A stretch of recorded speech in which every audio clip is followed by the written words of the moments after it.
Como diriam os mineiros, é nós. Ou os corintianos também, né? Não sei. É uma alegria muito grande, irmãos, estar aqui outra vez. Eu fui pastor aqui no século passado. Faz tempo. Século passado faz tempo. Mas é uma grande alegria estar aqui nessa noite, lembrando que temos um grande Deus, acima de tudo e de todos. E Ele tem sempre coisas tremendas para nos falar. Tomara que todos estejamos com os ouvidos atentos para ouvir e celebrar uma data dourada, 50 anos. Tomara que a igreja não envelheça por causa da idade, porque a igreja que tem um Deus vivo não pode envelhecer. Irmãos, nesse dia, desde que o Paulo me convidou, já faz um tempo, quase um ano, eu não sabia o que eu falaria aqui nesse dia, mas de uns dias para cá eu tinha deixado embutido num papel um texto, um capítulo da Bíblia. E aí eu senti que deveria falar sobre esse capítulo, de tal maneira que é uma história muito conhecida, você já conhece a história, mas eu quero fazer uma abordagem diferente dessa história. É a história do encontro fantástico de Jesus com a mulher samaritana. E essa história está em João capítulo 4. Hoje nós vamos ler 15 versos, mas eu quero que você leve para seu propósito em casa, ler esses 42 versículos, entre hoje e amanhã à noite. O título da mensagem é o mesmo, mudança. Mas nós vamos usar essa palavra mudança de 3 maneiras. Mudança de prosa, mudança de hábito e mudança de foco. Hoje nós vamos falar sobre mudança de prosa, ou seja, de beber água simplesmente para fluir água viva. Essa é a primeira mudança que eu vejo nesse texto, de simplesmente beber água, H2O, para fluir água viva. Vamos abrir então em João capítulo 4, de 1 a 15. Quando, pois, o Senhor veio a saber que os fariseus tinham ouvido dizer que ele, Jesus, fazia e batizava mais discípulos que João, se bem que Jesus mesmo não batizava, e sim os seus discípulos, deixou a Judéia, retirando-se outra vez para Galiléia. E era-lhe necessário atravessar a província de Samaria. Chegou, pois, a uma cidade samaritana chamada Sicar, perto das terras que Jacó dera a seu filho José. Estava ali a fonte de Jacó. Cansado da viagem, assentara-se Jesus junto à fonte por volta da hora sexta. Nisto veio uma mulher samaritana tirar água. Disse-lhe Jesus: dá-me de beber. Pois seus discípulos tinham ido à cidade para comprar alimentos. Então lhe disse a mulher samaritana: como, sendo tu judeu, pedes de beber a mim, que sou mulher samaritana? Porque os judeus não se dão com os samaritanos. Replicou-lhe Jesus: se conheceras o dom de Deus, e quem é o que te pede, dá-me de beber, tu lhe pedirias, e ele te daria água viva. Respondeu-lhe ela: Senhor, tu não tens com que atirar, o poço é fundo. Onde, pois, tens a água viva?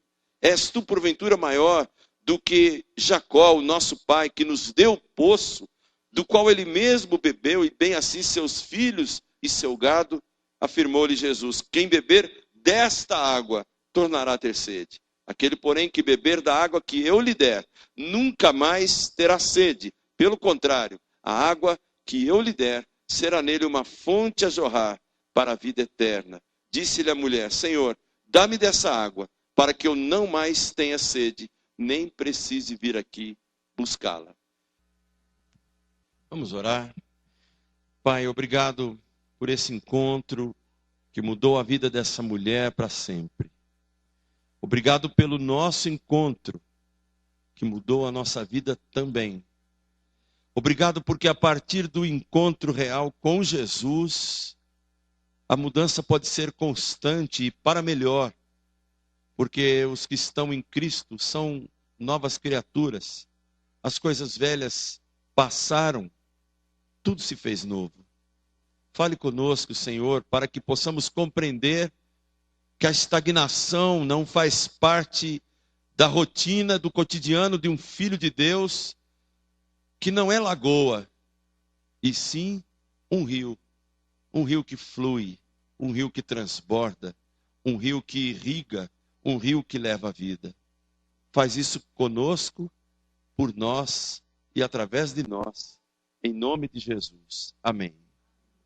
Como eu falei, 3 mudanças. A de hoje, mudança de prosa, de um simples beber água para um abundante fluir. Amanhã de manhã, mudança de hábito, para uma simples preocupação de onde adorar, para a compreensão de como adorar. E amanhã à noite, mudança de foco, para uma conversa inútil de teologia da evangelização, para uma ação concreta de evangelização. Tudo isso aparece claramente nesse texto. Mas vamos voltar no tempo. Voltar no tempo significa 1600, 1700 antes de Jesus, quando Jacó faz o poço. Jacó constrói o poço muito perto de onde a filha dele, Diná, foi violentada por Siquém, que deu origem ao povo siquemitas. Ele faz um poço ali, lugar desértico, não sei como ele fez, talvez um poço artesiano de primeira grandeza. Ele faz um poço que já durava muito tempo, mais de 1600 anos. Vamos caminhar um pouco mais no tempo. 750 anos antes de Jesus, nascem os samaritanos, de uma forma mais concreta. Eles moravam em Samaria desde que Jeroboão assumiu o comando das 10 tribos do norte. Desde que o povo de Deus preferiu seguir por caminhos errados, só 2 tribos, entre aspas, se mantiveram fiéis a Deus, Reino do Sul. Aí, de repente, um belo dia, um rei chamado Oséias, que não era lá grande coisa, não tinha temor, não tinha compromisso com Deus, ele permitiu que Salmaneser, que era o rei da Assíria, um homem implacável, invadisse Samaria, levasse tudo e todos, destruísse o templo que eles tinham construído em Gerizim, lugar onde essa mulher achava que deveria adorar, e de repente eles levaram todos, não sobrou um da estirpe de judeus ali em Samaria, em nenhuma das tribos, principalmente na capital. O que o rei assírio fez? Ele leva todo mundo para a Síria e manda estrangeiros para morar em Samaria. Quando eles moraram lá, eles não sabiam como adorar a Deus. Eles não entendiam o que era isso. Então ele pega um profeta meia boca que ele tinha levado cativo e manda que esse profeta volte para Samaria para instruir o povo. E havia ali uma grande mistura de etnia, de raça e uma mistura de quem era Deus, e eles não sabiam quem era Deus, os profetas não sabiam mais instruir quem era Deus, e eles bagunçaram a cabeça de tal maneira que os samaritanos nasceram proscritos, não só pelo cruzamento de 2 raças, mas também pela impossível tentativa de cruzar deuses diferentes, colocar tudo num liquidificador e falar, aí saiu um Deus para adorar. Deus ficou tão irado com isso, que ele mandou que leões invadissem Samaria para destruir muitos homens e muitas mulheres. Vocês pensam que eu estou inventando essa história? Estou não. É só você abrir no 2º livro de Reis, capítulo 17, ela está muito melhor detalhada do que eu falei aqui. Porém, todo momento de ódio, 800 anos quase, de ódio, de rancor, de separação, de barreira levantada entre judeus e samaritanos. Tudo mudou quando um dia, ao meio-dia, cansado de tanto pregar, de tanto curar, de tanto andar para lá e para cá, Jesus sentou ao meio-dia no poço, perto do poço, e ele sentou querendo beber água. E naquele momento, uma frase de Jesus mudou não só a história de uma mulher, mas mudou a perspectiva de todo um povo. Ele olhou para aquela mulher que veio pegar água meio-dia. Vocês já imaginaram o que era pegar água meio-dia? Elas iam ou bem cedo, as mulheres, ou muito tarde, para fugir do calor. Aquela mulher era samaritana. ela não tinha liberdade, ela não tinha permissão, ela não tinha respeito, ela não tinha aceitação, ela não era uma mulher, ela não era flor que se cheirasse. E Jesus rompe com tudo isso e olha para aquela mulher e fala: me dê de beber. E eu queria que você pensasse nessa mudança de prosa. Jesus, quando fala me dê de beber, ele muda a prosa, ele muda o assunto, ele muda a conversa, ele muda a vida. Lembrem-se que são 800 anos de segregação. Para quem não entende de geografia ou de história bíblica, o país que nós chamamos de Israel, ele é muito semelhante ao Espírito Santo, o estado que nós temos no Brasil.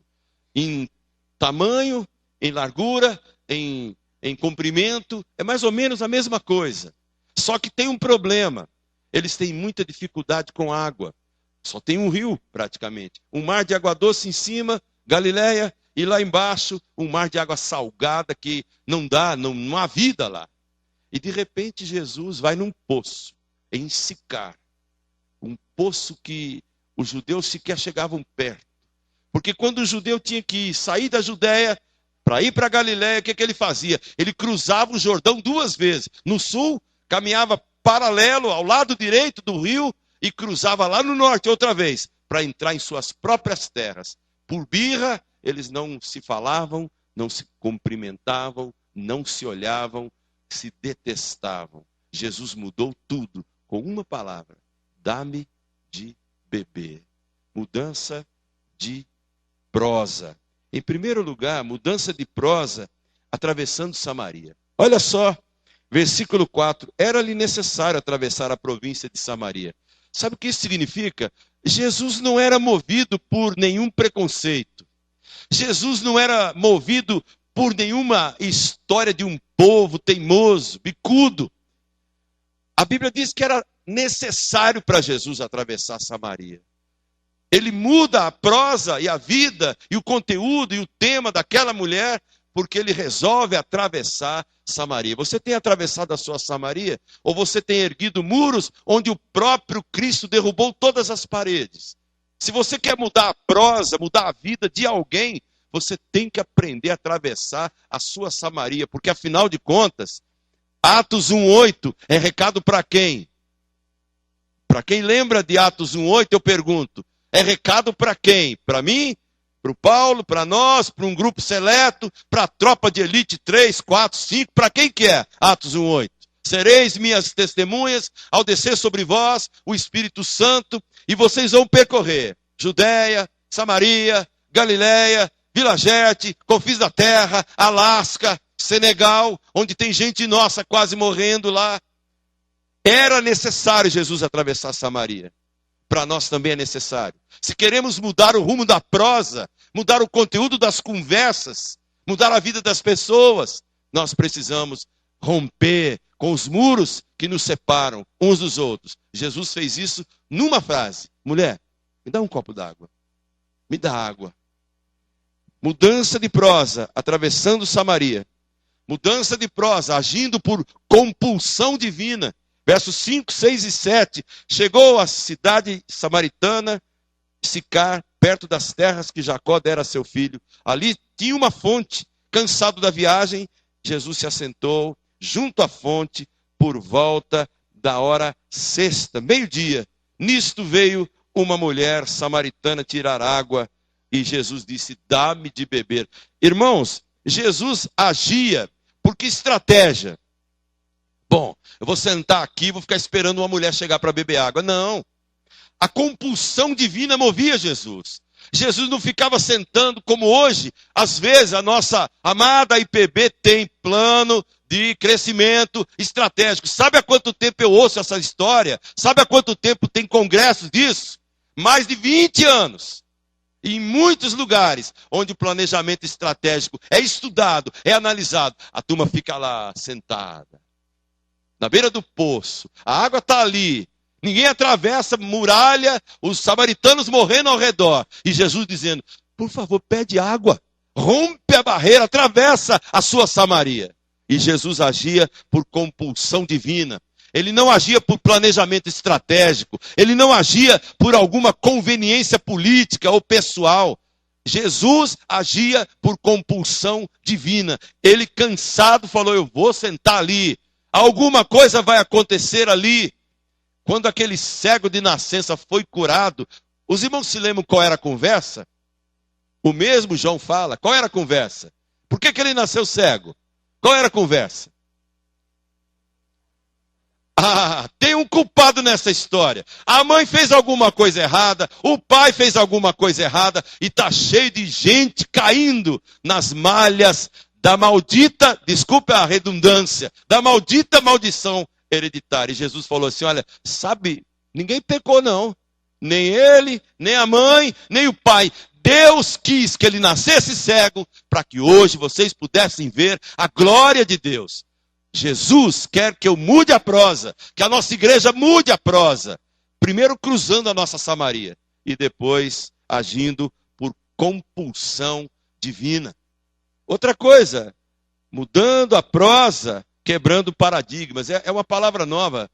Tem gente que gosta, enche a boca para falar, né? Quebrando paradigmas. Parece que é um intelectualoide, um mental, achando que ele fez um pós-graduado, um pós-doc, não sei, aqui na China. E Jesus já dizia isso: olha, eu não tenho problema com pureza racial, eu não ergo nenhum exclusivismo, é do samaritano, é do judeu. Quando ele fala dele como salvador do mundo, ele diz: olha, no reino de Deus não há homem, não há mulher, não há bárbaro, não há grego, não há judeu, não há pobre, não há rico. Cristo é tudo em todos. Ou seja, se eu tenho que mudar a prosa, e o mundo está cansado de ouvir uma conversa vazia, ninguém pede água, ninguém fala de água viva. As pessoas falam de bolso vivo. Vou fazer uma analogia. Hoje o pastor foi lá pagar o ônibus. Ele fez o gesto assim: pastor, eu não quero ficar com essa responsabilidade não.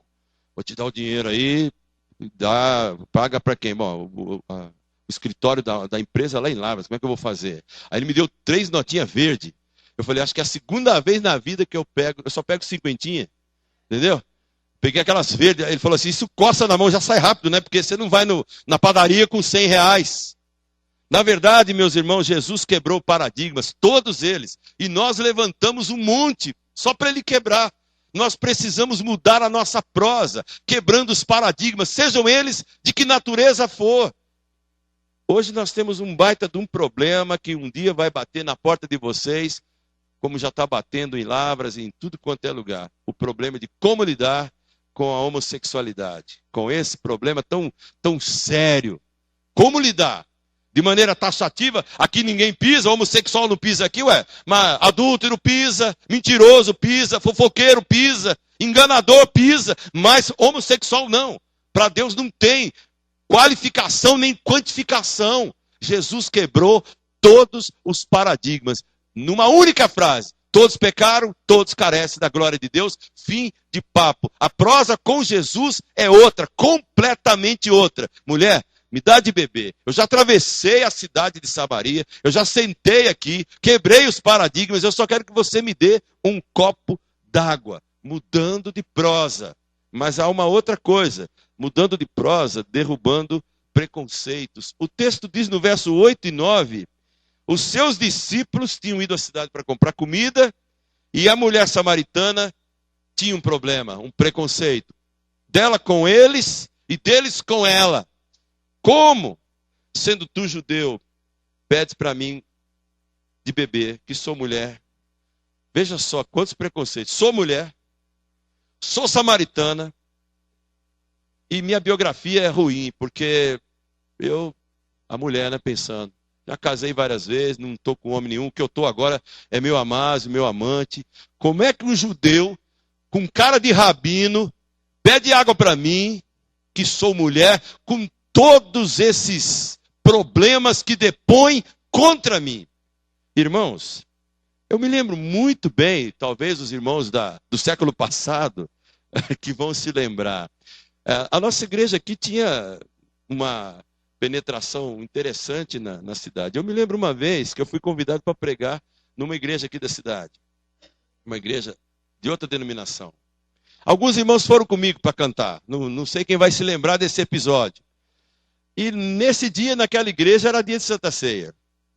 E nesse dia, quando eu estava pregando, na hora da Santa Ceia, não deram a Santa Ceia para nós, porque nós não éramos daquela denominação. Alguns irmãos queriam se levantar para ir embora. Eu falei, não, fica aí, vamos esperar o culto acabar. Passou um ano. Aquele pastor veio pregar aqui. E a ceia foi dada para todos eles. Ele me esperou lá na porta e falou, muito obrigado pela lição que vocês deram a mim e à minha igreja. Por quê? Porque nós somos mestres no preconceito. Onde você mora? Bom, eu moro, qual é o bairro assim mais... Sabe aquele que a turma quando passa ali já fica meio... vocês estão com medo de falar, talvez você mora nele, né? Pois é. Mas tem ali, né? Sei lá, umas vilas, né? Não é todo mundo aqui que mora na Granja Viana, né? Tem um irmão aqui que mora na Granja Viana. Também o sobrenome dele, Robaker. É brincadeira, isso é um nome já de pompa, né? Mas lá em Lavras tem uns condomínios bonitos, tem umas vilinhas chinfrim também. Agora tem gente que estufa o peito. Eu moro no condomínio tal. Quem mora na vilinha lá do fim da curva, você nem olha. Meu carro é HB20, como é que é? Essas coisas aí. O seu qual que é? Não, o meu é 147. Ei, tinha um irmão aqui, está aqui conosco. Eu pensei que o Santana dele ia para o céu com ele. Mas Deus o livrou do Santana. Eu andei nesse carro. Deus quebra todos os paradigmas. Que negócio é esse? Eu estudei em tal escola. O meu pedigree é melhor que o seu. Eu moro em tal bairro. Eu sou melhor que você. Olha, o rei dos reis não tinha onde reclinar a cabeça. Ele nos deu o céu. E ele mesmo não tinha onde reclinar a cabeça, mudando de prosa, quebrando preconceitos. Os judeus não se dão com os samaritanos. Com quem você não se dá? Cuidado. Eu coloquei uma mensagem há alguns domingos atrás, do boletim da igreja, cujo título era o seguinte: o próximo Billy Graham pode ser o bêbado que está sentado lá na praça.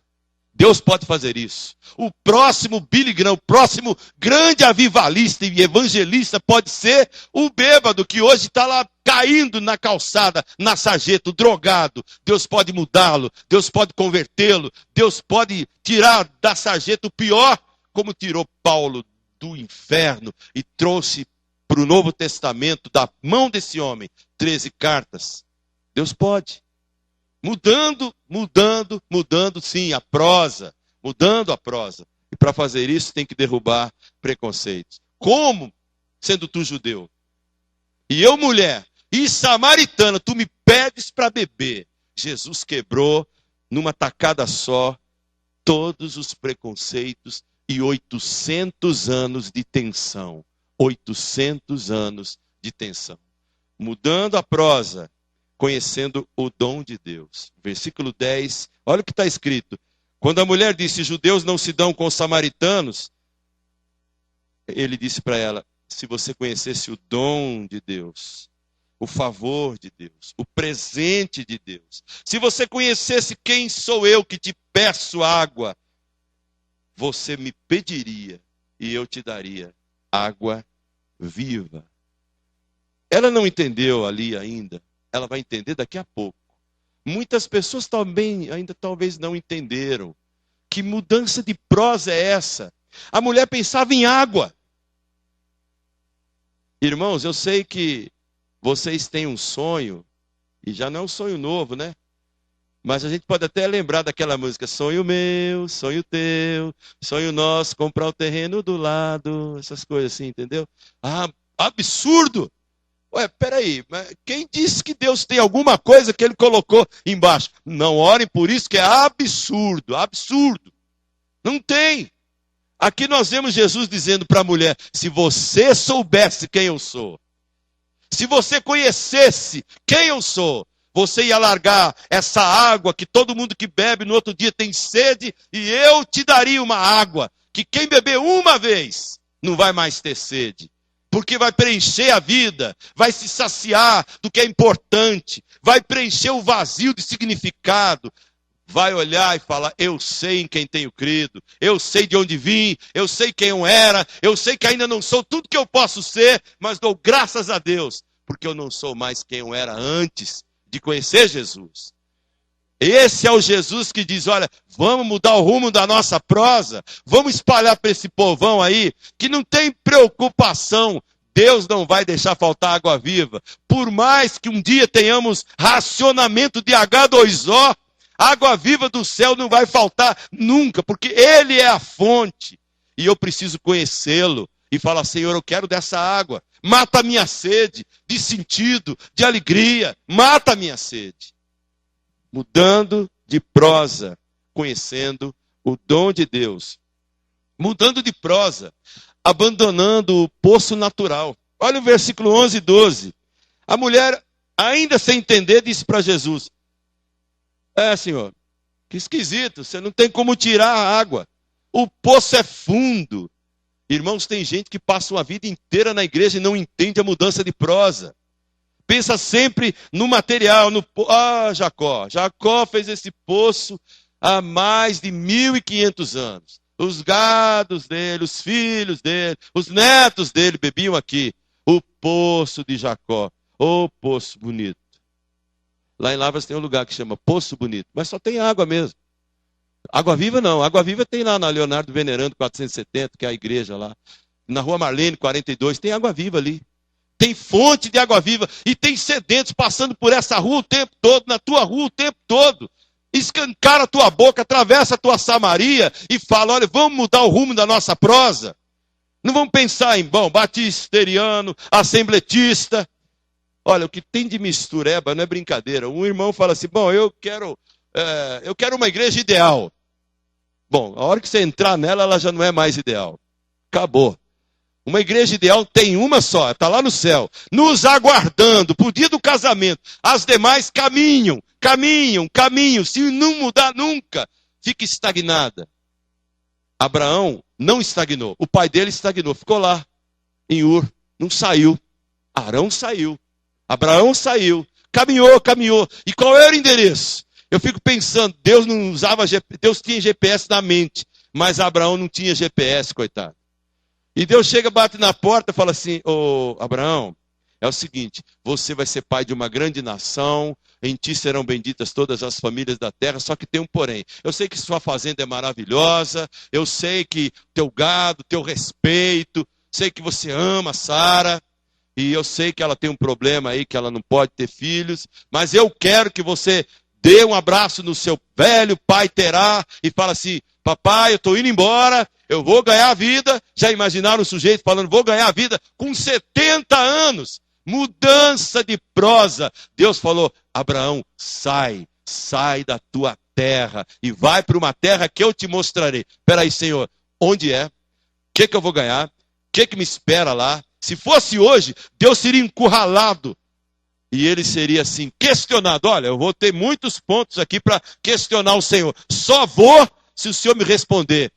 Deus ia dar um pontapé no teu traseiro e fala, vou escolher outro.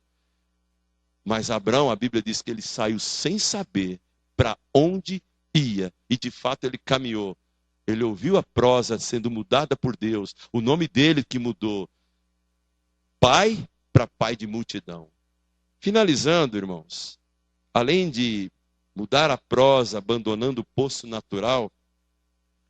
Mudar a prosa, fluindo da fonte sobrenatural. Verso 13, 14 e 15. Jesus entendeu que a mulher não tinha entendido nada. E aí ele conclui, mulher, quem beber dessa água que está no poço de Jacó, vai ter sede de novo, ainda bem. Mas aquele que beber da água que eu tenho para dar, nunca mais terá sede. A água que eu lhe der vai ser uma fonte a jorrar para a vida eterna. E a mulher então falou, me dê desta água. Mesmo assim ela ainda conclui errado. Para que eu não venha mais buscar água aqui. Sabe, no poço de Jacó, na Sabesp, você tem que pegar água o tempo todo. mas em Jesus, bebeu o primeiro gole, está viciado em Jesus. E não adianta falar, eu vou beber de Jesus. Não tem, por mais que você beba, nunca vai estar cheio, porque Ele quer que você flua. Ele não quer que você seja uma mini lagoa particular. Não, eu não quero nada, não quero ninguém construindo. Eu quero ser uma lagoa de Jesus. Jesus não tem lagoa, com Ele é rio, é ribeirão, é grande rio, é Amazonas, é o Nilo, é tudo para fluir, é tudo para transbordar. Esse negócio de ser crentinho, não, eu estou aqui no meu reservatório, eu dou uma olhadinha todo dia, a aguinha está lá, coitado, a água está lá, e milhões morrendo de sede, e você ainda com a mesma prosa de sempre, sem mudança, sem mudança. Jesus quer cruzar o teu momento, a tua Samaria, derrubar a tua barreira e falar, rapaz, homem, mulher, jovem, criança, me dê de beber. Vírgula, se você beber da água que eu tenho para te dar, você vai fluir rios de água viva. Você vai abandonar a fonte natural e você vai fazer parte da fonte sobrenatural. Há um texto que eu quero usá-lo para terminar a mensagem, que diz o seguinte: um dos salmistas disse que aquele que teme ao Senhor é como um manancial, cujas águas jamais faltam. E quando ele passa por um lugar desertificado, ele transforma aquele deserto numa fonte, num jardim regado, cujas águas jamais faltam. Crente ressequido, crente endurecido, crente desertificado não existe, mas crente que é água que flui, que é fonte a fluir, e isso é bênção para a vida dele, para a vida do vizinho dele, para a vida da família dele, para a vida da igreja dele, para a vida do mundo enquanto ele ali estiver. Mudança de prosa. O mundo está precisando de uma mudança de prosa. Uma mudança de prosa que faça com que as pessoas abandonem a preocupação pequena e caprichosa com a H2O para uma composição química sobrenatural que não dá para dizer H o quê? H infinito J. H infinito Jesus Cristo. Ele é a fonte. E se você bebeu dele, você tem que fluir. Não represe. E só para, já que falaram do Chapolin Colorado, já que falaram do Dr. Madruga, eu vou terminar falando dos... Como é que é o nome daquele grupo lá? Cadê o Fernando? Os menudos. Eu prefiro os crentes menudos. Sabe aqueles crentes, não se reprima, não se reprima. Eu prefiro esses crentes, porque o crente que fica assim, eu não vou derramar uma lágrima, eu não vou dar um copo d'água. Jesus era tão fã de água, que ele disse, olha, se um camarada der um copo de água fria a um miserável, eu não vou me esquecer. Imagina você que dá da fonte de Jacó um copo de água fria, Jesus não esquece. Mas já pensou se você fluir, rio de água viva, Jesus vai te abençoar e o que você fizer por alguém vai abençoá-lo eternamente. Pense nisso, porque a sua igreja, não só a da Rua Marlene, mas a sua igreja do Brasil está com uma carência muito grande de mudança de prosa. Vamos mudar o rumo dessa prosa. E amanhã vamos mudar o hábito. Ou seja, vamos parar de discutir onde adorar. E vamos entender como fazer isso, em nome e para a glória de Jesus. Tomara a Deus que vocês sejam conhecidos como a Igreja Presbiteriana de Ribeirão, de Rio, né? De Cascata, de Cachoeira, para todo mundo. Não aquele Cachoeira, não, por favor, aquele lá não, aquele lá deixa ele para lá. Que Deus abençoe vocês. Abençoe o pastor Paulo e que vocês honrem esse lugar. 50 anos, uma idade de ouro para a gente mudar o rumo da nossa prosa. Deus abençoe vocês. Amém.